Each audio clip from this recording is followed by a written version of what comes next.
neturi laiko kada gaminti, neturi laiko ieškoti naujų receptų, manai, kad sveika mityba yra brangi, aš galiu paneigti tavo šituos įsitikinimus, nes sveikai valgyti yra tikrai paprasta.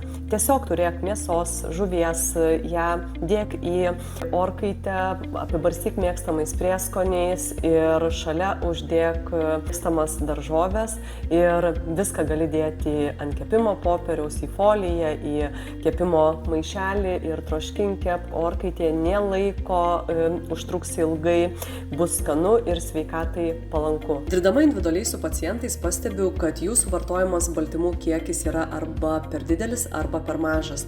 Todėl, rinkdamasi pietų ar vakarienės variantą, pagalvok apie baltymais turtingą maistą. Žinoma, taip pat gali būti iš augalinės kilmės produktų, iš ankštinių, gali būti integruoti ir tos pačios kruopos, bet pusė lėkštės turi būti daržovės, pačios įvairiausios, iškep kartu su mėsa, žuvimi ir jos prisigers sulčių iš mėsos ir žuvies ir bus dar skanesnės. Patiko mano patarimai, spausk like, dalinkis su draugais ir rašyk komentare patiko.